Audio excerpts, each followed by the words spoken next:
Welcome. Apologies for changing video and sound. And it's been a while again that I've made a video, but I thought I'd make a quick lunchtime video whilst I've got some spare minutes. So I'm going to use my phone for a camera and audio. So apologies for any background noise and general low levels of quality. But anyway, so as per my post on Facebook, I'm currently carrying out, spoiler alert, don't look at that bit. So we're doing Maeliss's special quest, her own personal quest. So finally got around to painting them up with some speed paints, which will do to get us to the table. So you join us as literally we've run into the woods at this end, and all characters basically just ran, including Vlog's rat. So yes, since the last time I made a video, I've upgraded from Maeliss being the only hero with 2 mercenaries to now ditching mercenaries, because I believe, certainly after discussing it with Paul Wasney, that I think I've got a bad reputation for going into inns and taverns, and all the ogres and elves run away, because every time I go in to hire them, they don't seem to come back. So not my fault. Maybe the dice fault. Definitely not my fault at all. So I thought I'd move on to, finally, after having this game for probably nearly 2 years, having 3 heroes. So I've got Vlog, the Orc Barbarian. That's him here. And I've got Maeliss as per my usual hero, and I've also got Larnak, who's the, excuse any noise in the background, I've got children off school at the minute. I've got Larnak, who's my scout goblin, with his giant rat as well. So he's proving very useful, especially with a strength potion, because he gets +2 strength, so he gets extra damage die for using that strength potion. So to get to this point in this quest, I'll just slowly scan this up so there's no spoilers. Queen of Witches. So basically, Maeliss has to go into this forest and cast mind control, which she's had for a little while now, which is a great spell. She casts it on the queen, and then she becomes the queen forever. So I'm quite looking forward to that. I'm not going to show you what the rewards are, but it's pretty cool. These special quests have definitely got some cool rewards. So there is no ADP deck, there's no achievement points, and there's no reserve points either. So literally we're running through the forest. So I believe there's no spawning of enemies because we're on Creatures of the Night, but to spawn Creatures of the Night, you would have to have an enemy spotted, ambush, reinforcements, wandering creature, or special creature. So none of that's happening. Again, apologies for background noise. I have children off school who've just legged it out the door to go to the park. So yes, where were we? So Larnak, this is my second round, but a bit of an odd one because we're not really, this is the first one I've done where there's no deck, no nothing, there's not even any counter rounds. In fact, I might just move the camera a little bit. No, that's right. So yeah, let's go on with it. So we reveal the next section, which I believe is O2AB. Is that this one? That is indeed this one, and the tree goes up there. So to get to this mission, I had to go to the Forest of Witches, which is on the very east side of the map, which was great because I got to the edge of the coast and thought, oh, this will be good. Oh, hang on, I need a boat, and I've got no money. I've literally got 3 coins between the lot of them. So, yeah, I had to walk around. I had to walk, and I had to go through Banmore. Quite a few event roles on the way, travel events. That was good. Good and bad. I managed to escape a giant beast and ignore it. I found a market. I rescue some people. So there's some pretty good stuff along the way. My group is of evil alignment, and I did find a quest where that could have gone wrong, but I rolled quite well. So yeah, all good. So we've revealed this. We have some nice trees, courtesy of, let's put that one there. So this courtesy of Dungeons and Dragons board game. And some other obstacles. So there's that one there, some blocks line of sight, and there's a rock in the far corner. But apart from that, and then we need 3 exit arrows. So that is going to be the exit. Now, normally we would now roll to see what we've spawned, and also roll for initiative. But as far as I'm aware, there's no spawning on this map. And I think to compensate for that, they have included, obviously I'm not going to show you the map and spoil it, but, well, it's going to spoil it anyway if you're, you know, maybe should have said at the beginning, if you don't want to see Maeliss's quest, then obviously don't watch this video. But so we have a little red A on the map, on this map, and A means spider webs, so I'm pretty sure that is a special element. So let's have a look. Oh, there we go. So, excuse the squeaking of my chair. Spider webs. So it says, this section is covered in cobwebs and is regarded as difficult terrain. The dart player will roll at the start of each of the next turns, 1d6 for each character that's on. As it was moved through the section the last turn, 2d6 if the character ran in the section during his activation. With each result was 6 great spider. Oh, okay, so this is where spawning is dealt with. So I suppose there is still a dart player. Yeah, of course there's going to be a dart player, because basically the idea of this mission is to find the Dark Queen, the Witch Queen, and cast a spell on her. So if we roll a 6, for everyone that moves through here, we're going to get a great spider. That's not just a spider, is it? That's a great spider. Lovely. It will appear in a corner at the Dark Player's choice. Randomly is the ADP. Yeah. No more than 4 spiders may spawn in this room. During a quest, the initiative roll will be resolved in the usual way each time a new spider spawns. Spiders ignore the difficult, of course they do, because they're going to have the skill. I can't remember what the skill's called, but lets them do their thing. Okay, well that's nice. That answers my question about spawning.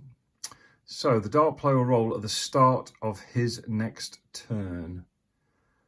Okay, 1d6 for each character that is in or has moved through this. Okay, so as we move through, we have to roll for it.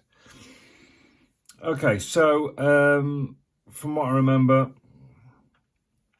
the Vlog, the Orcs moved up, Maeliss has moved up, the Giant Rat moved up, and Larnak moved up last so that he could use his exploration action to open up this bit of the map.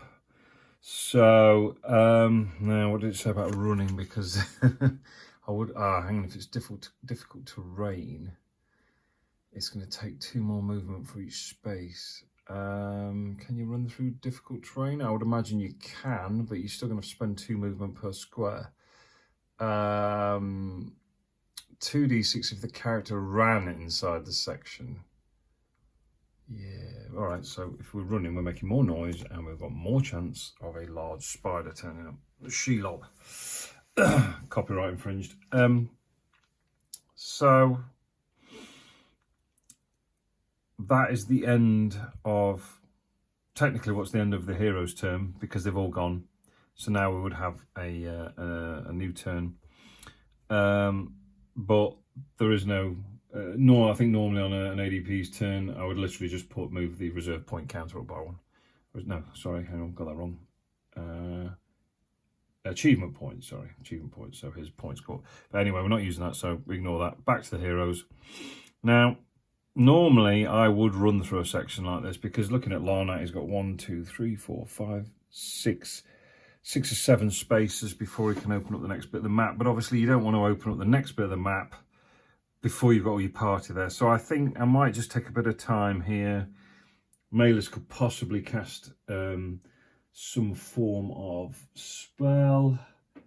She can give them all +1 to natural armor. Oh, that's only against non-magic projectiles. Yeah.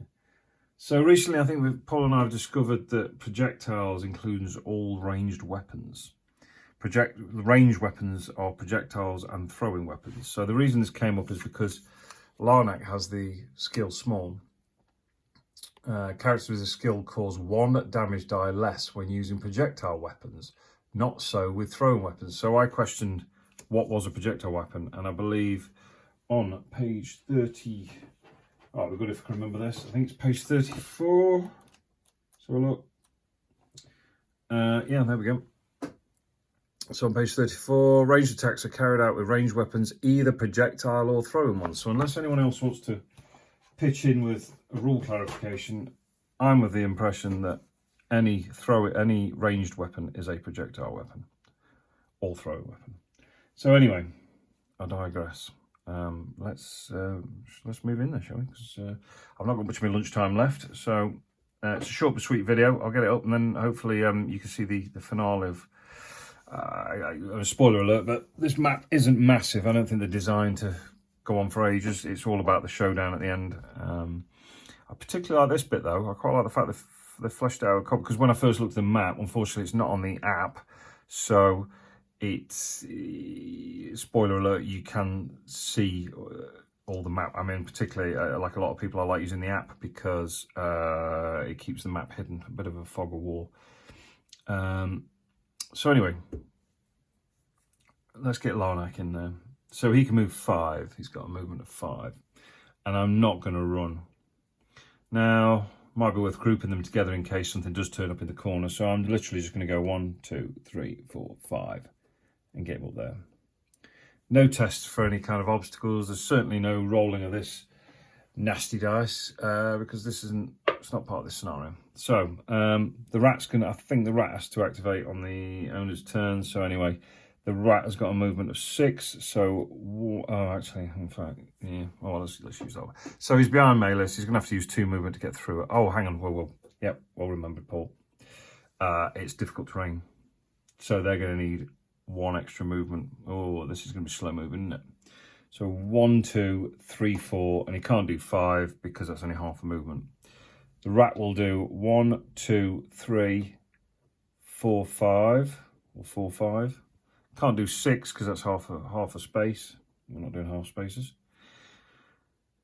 The orc will move up 1, 2, 3, 4, 5, as he's only got 5 movement, and Maeliss got 5 movement as well. So 1, 2, 3.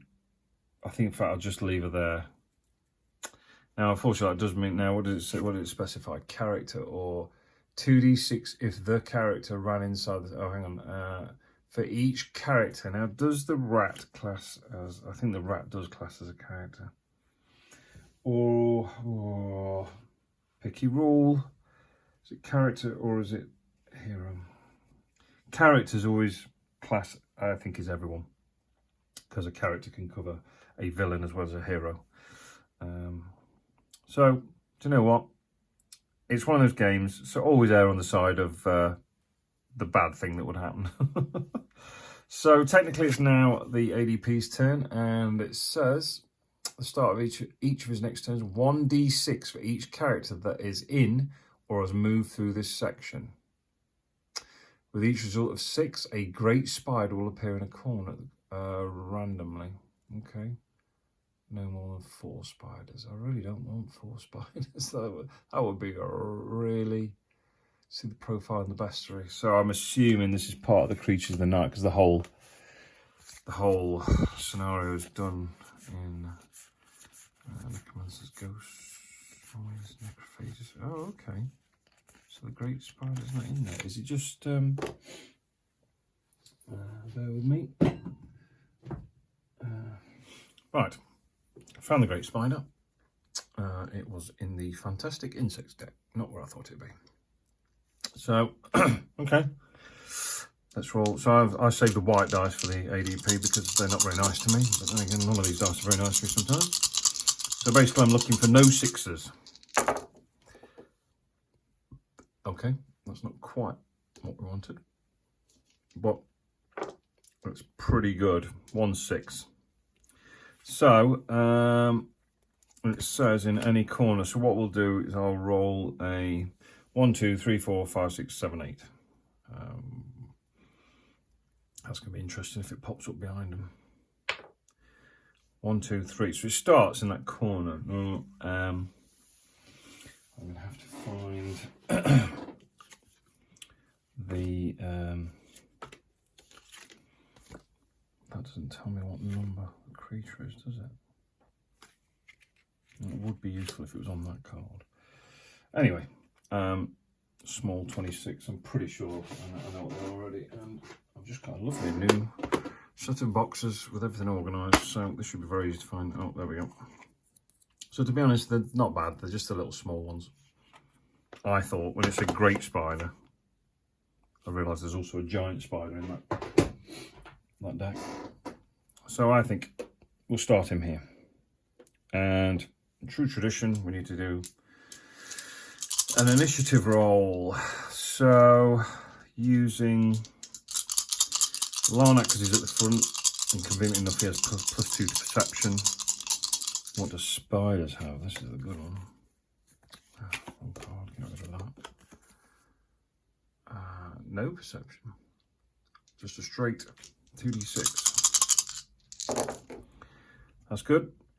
Oh, or is it? Maybe only just 5, 6, 7, 8, 9, 10, 11 with a plus 2.